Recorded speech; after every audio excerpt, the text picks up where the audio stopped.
I am shoveling snow from my driveway when I hear it. A sound so faint I almost miss it beneath the scrape of metal on ice. A whimper, weak, desperate, muffled by something heavy. I stop mid-motion, shovel frozen in the air, and listen. There it is again, a tiny cry coming from the snowbank at the edge of my property, where the plow pushed everything into a massive white wall 2 days ago during the blizzard. I drop the shovel and move towards the sound, boots crunching through knee-deep snow. The whimpering grows slightly louder as I approach. It is coming from inside the snowbank. Something is buried in there. I fall to my knees and start digging with my bare hands, snow burning my skin instantly. My fingers hit something soft. Fur. I dig faster, my heart pounding. A small black nose appears first, crusted with ice. Then a tiny muzzle. Then 2 dark eyes, half closed, barely moving. A puppy. A small golden retriever puppy, no more than 8 weeks old, buried alive in the snow. I pull it free carefully, cradling its frozen body against my chest. The puppy is limp, barely breathing. Its fur matted with ice and frost. Its little paws are stiff from the cold. It does not whimper anymore. It does not move. I realize with horror that this puppy has been buried here since the blizzard. 2 days ago. 2 days trapped in freezing snow with no food, no warmth, no hope. How it survived this long, I do not know. But it is still alive. Barely. The puppy's chest rises and falls in shallow, irregular breaths. Its eyes open slightly, looking at me with a gaze that is too weak to be afraid, too exhausted to be anything but pleading. It is dying, right here in my arms, and I am the only person who knows it exists. I scan the area quickly. No tracks, no signs of anyone searching. This puppy was either abandoned or lost during the storm and buried when the plow came through. No one is coming to save it. Except me. I stand up fast, still holding the frozen puppy close to my chest, and I run towards my house. Every second counts. This puppy needs heat. It needs help. And it needs both right now. I burst through my front door and head straight for the bathroom. I turn on the hot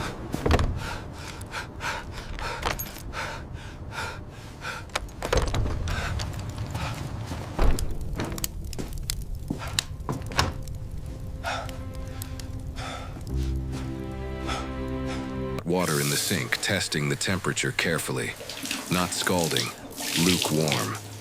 Warming a hypothermic animal too quickly can kill it. I wrap the puppy in a dry towel and hold it gently under the warm water, supporting its tiny head. The water runs over its frozen fur, melting the ice slowly. The puppy does not react. It does not flinch. It lies completely limp in my hands. I dry it carefully with another towel, rubbing gently to stimulate circulation. The puppy's fur is matted and wet, revealing how painfully thin it is. I can feel every rib, every bone. This puppy has not eaten in days. I carry it to the living room and place it on a heating pad covered with soft blankets. I set the pad to low. Too much heat too fast is dangerous. I tuck blankets around the puppy's small body, creating a warm nest. The puppy still does not move. Its eyes are closed now. Its breathing is so shallow, I have to watch closely to see if its chest is rising at all. I grab my mobile and search frantically. Hypothermia in puppies, how to save a frozen dog, emergency puppy care. Every article says the same thing. Warm slowly. Monitor breathing. Get to a vet immediately. I call the nearest emergency veterinary surgery. The receptionist answers. I found a puppy buried in the snow, I say quickly. It has been out there for at least 2 days. Severe hypothermia, barely breathing. I need help now. She asks for my address and tells me to bring it in immediately. They will have everything ready. But the surgery is 20 minutes away. 20 minutes in a car through snow-covered roads. I look down at the puppy. It has not moved since I placed it on the heating pad. I do not know if it will survive 20 minutes. I make a decision. I grab a small box, line it with the heating pad and blankets, and place the puppy inside carefully. I carry the box to my car, start the engine, and crank the heat to maximum. I drive as fast as the icy roads allow, one hand on the wheel. one hand reaching back to touch the puppy, checking if it is still breathing. Every red light feels like an eternity. Every slow turn feels like failure. Halfway there, I glance back. The puppy has not moved. Its tiny body lies motionless in the box. I press the accelerator harder, then I see it. The smallest movement. One tiny paw twitches. Just once. Barely noticeable. But it is movement, it is life, it is fighting. I pull into the veterinary surgery and grab the box. I run through the front door. The receptionist sees me and immediately waves me through. A veterinarian in scrubs meets me in the hallway. "This way," she says, leading me into an exam room. "Put the box on the table." I place it down gently. She lifts the puppy out carefully, her hands moving with practiced precision. She listens to its heart with a stethoscope. She checks its temperature. Her face goes pale. "Body temperature is 79 degrees, she says quietly. Now. Normal is 101. This helping. puppy is critically hypothermic. She works quickly with her assistant, wrapping the puppy in heated blankets. I stand back, watching, my hands shaking. Finally, she steps back and looks at me. He's stable It now. is stable, she The IV says. and oxygen are helping. Barely, but He's gonna be stable. fine. I exhale for what feels like the first time since I found the The puppy. immediate danger has Will it passed. survive? He responded I well ask. to the fluids and the She heated does not blankets answer are right working. away. He's going to be okay. She looks down at the tiny puppy, now wrapped in The heated immediate danger blankets, has passed. breathing He slightly responded more well to the steadily. fluids and the heated blankets I do are not working. know, He's going to she be okay. says honestly. The next 24 hours The will immediate decide. danger has passed. If it He makes it responded through the well to night, fluids and it the has a heated blankets chance. are working. The He's gonna be veterinarian okay. tells me the puppy needs to stay overnight, The immediate possibly danger longer. has passed. He They will responded monitor well its to the temperature, fluids and the heart heated rate, and blankets are breathing working. every He's gonna hour. be okay. If it makes it through the night without crashing, The there is immediate hope. danger has passed. I He ask if I can responded well to the stay. fluids. She hesitates, then nods. I spend the night in the surgery's waiting room, checking my mobile every few minutes for updates. At 2 in the morning, the veterinarian comes out. "Temperature is rising," she says. "Slowly. It is responding to treatment." I nod, relief flooding through me. But she does not smile. "It is not out of danger yet," she warns. "Hypothermia causes damage we cannot always see immediately. Organ failure, brain damage. We will not know the full extent for days." I go back to the waiting room. I do not sleep. At 6 in the morning, the assistant comes out. "You can see it now," she says. I follow her into the treatment area. The puppy is in a small heated incubator, wrapped in blankets. Its eyes are still closed, but its chest is rising and falling more steadily now. I reach through the incubator opening and touch its tiny paw gently. It is warm, not frozen anymore. Warm. The puppy's paw twitches at my touch, just slightly, but it is a response. It knows I am there. I stay for hours, sitting beside the incubator, talking softly to the puppy even though it cannot hear me. I tell it to keep fighting. I tell it it is safe now. On the second day, the puppy opens its eyes. They are cloudy at first, unfocused, but they open. It looks around weakly, trying to understand where it is. The veterinarian checks it over carefully. "No signs of permanent brain damage," she says. "Kidneys are functioning. Heart is strong. This puppy is a fighter." On the third day, the puppy tries to stand. Its legs are shaky, weak from days without food and the trauma of near death. But it stands, it wobbles, it falls, and it tries again. I watch through the incubator glass, my throat tight. On the fourth day, they move the puppy out of the incubator. It can regulate its own body temperature now. They place it in a small recovery kennel with soft bedding and a warm blanket. I bring food. Special puppy formula mixed with soft food for sensitive stomachs. The puppy sniffs it cautiously at first, then eats. Slowly, carefully, but it eats. The veterinarian pulls me aside. "I need to ask," she says. "Do you know who owns this puppy? We need to report the find to animal control. Someone might be looking for it." I shake my head.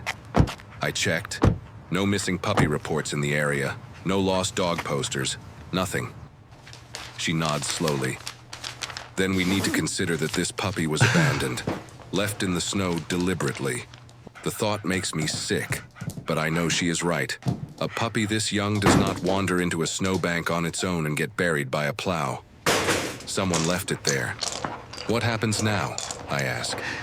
Animal control will take custody, she says. They will try to find the owner or trace where it came from. If no one claims it within the legal period, it goes up for adoption.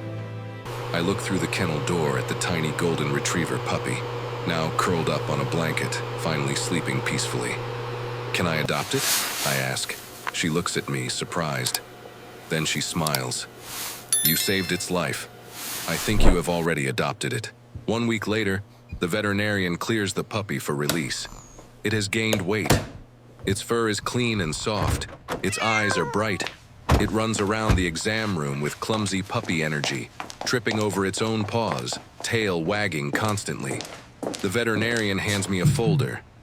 Vaccination records, deworming schedule, follow-up appointment in 2 weeks, and adoption papers. I look at the papers. Official. Legal. This puppy is mine. Have you thought of a name? She asks. I look down at the golden retriever puppy, now chewing on my shoelace, completely unaware that 1 week ago, it was dying in my arms. Phoenix, I say, because it rose from the snow.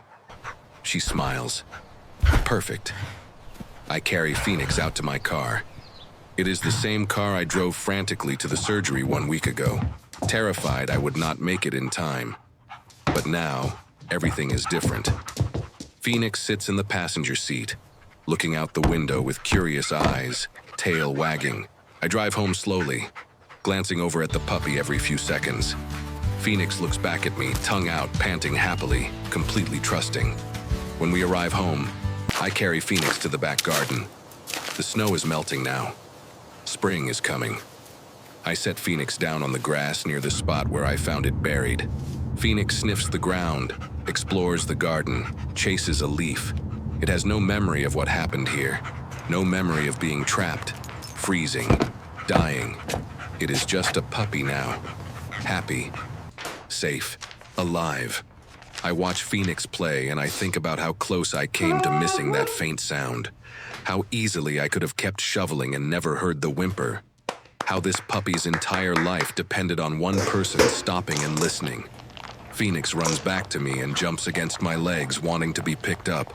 I lift it carefully and it licks my face, tail wagging so hard its entire body wiggles. 2 months later, Phoenix is unrecognizable from the frozen skeletal puppy I pulled from the snow. It is healthy, energetic, growing fast. Its golden fur is thick and shiny. It follows me everywhere, sleeps at the foot of my bed, greets me at the door every time I come home. The veterinarian was right. I did not adopt Phoenix. Phoenix adopted me. The moment I heard that whimper in the snow, the moment I chose to dig instead of walk away, we became inseparable. I take Phoenix to the park.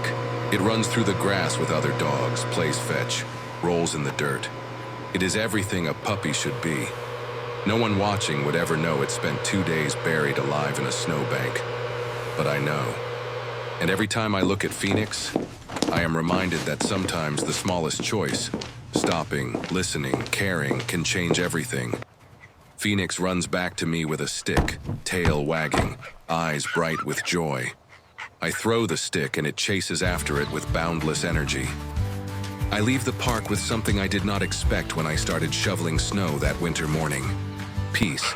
Not because I am a hero, not because I did something extraordinary, but because when I had the choice to ignore a faint sound and keep working, I chose to listen. And somehow that made all the difference. I leave the park with something I did not expect when I started shoveling snow that winter morning. Peace. Not because I am a hero, not because I did something extraordinary, but because